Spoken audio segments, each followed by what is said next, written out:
Қырыққа келдім, 40 жасқа келдім. Не істедім? Жарайды. Осы жұрттар, көлік алдым, үй салдым, пәтер алдым, бизнес аштым, фирма аштым деп ойлайды. Бұлардікі дұрыс шығар. Әрине, бірақ артында қандай із қалдырады? Қандай білім, ғылым, өнер, мәдениет қалдырды? Қандай шығармашылықпен ұштастырды өмірін? Бала шағасына қандай тәрбие берді? Сонысы маңызды.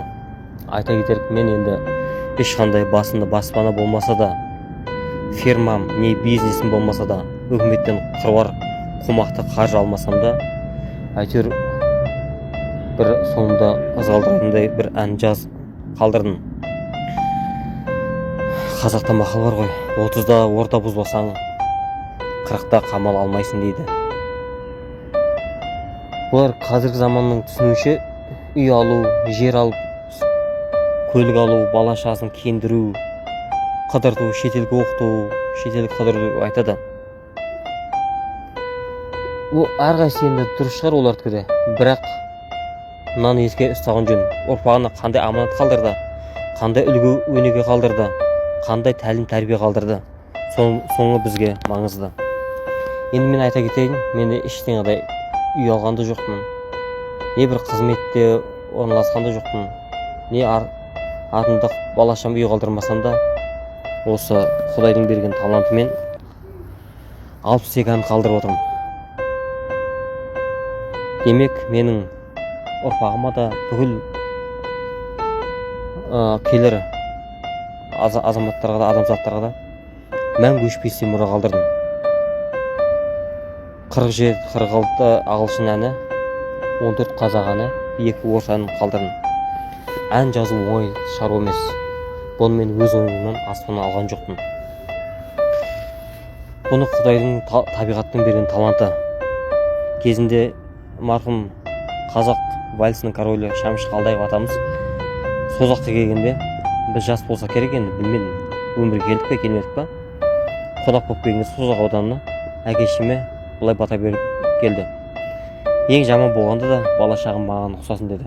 Сол кісінің батасы ма, ең жаман батасының өзі осындай болса, ал басқа жақсы батасы болса қандай болар едім?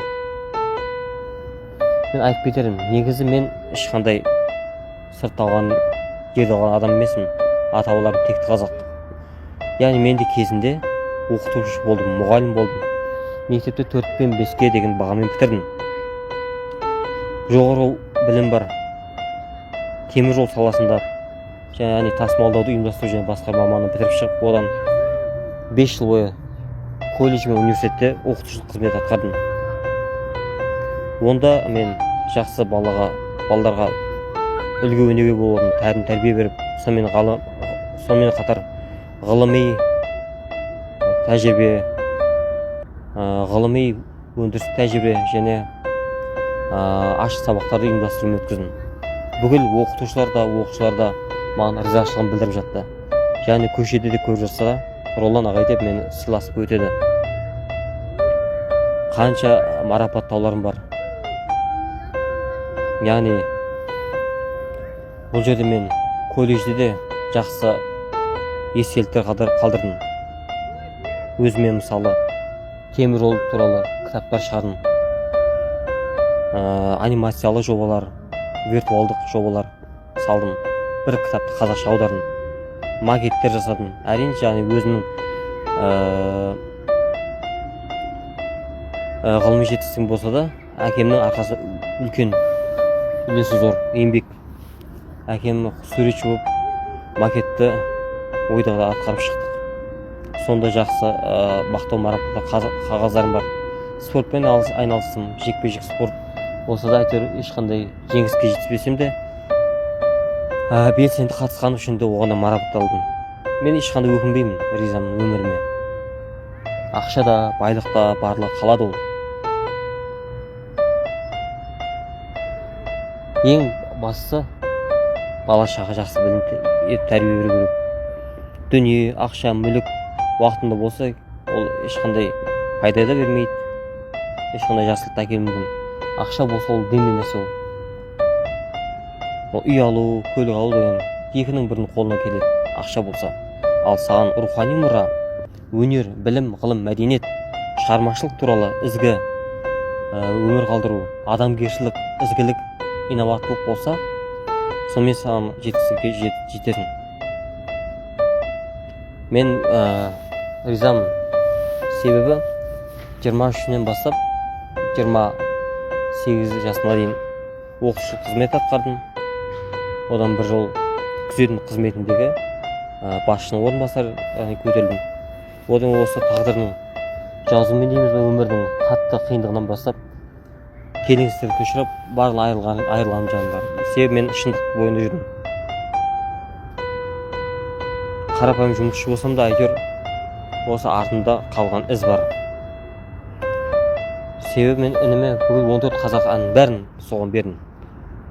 Биыл 2024 жылы әнімне өте табысты жыл болды. Үйленер алдында 10 ән жазып, бейне баян түсіріліп, альбом түсірілді.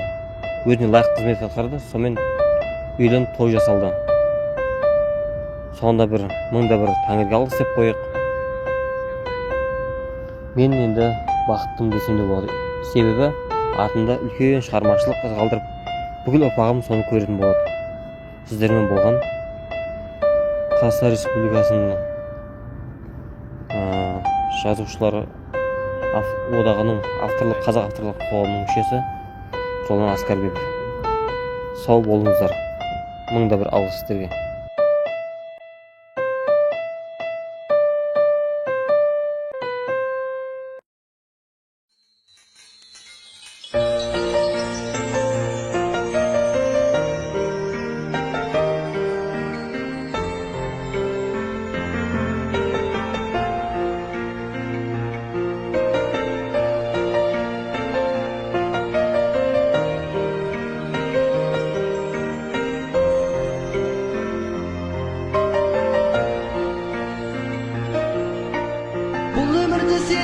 Сенен артық жан бар ма? Жетеледің армандардан арманға. Ұя салған от кеудеме пейдара. Ұялаған барлығының тамданба. Еркелеп көне бердім, сол менің келгенім. Арман боп, ән болып, жүре бер мұны. Келбетің сағындырған, құдыретің табындырған, жолында жаным құрбан. Бұл өмірде сені ғана таңдадым. Еркелеші мамық жаным, жан жарым. Ұйқы сұрап ұзақ күндер көзіме.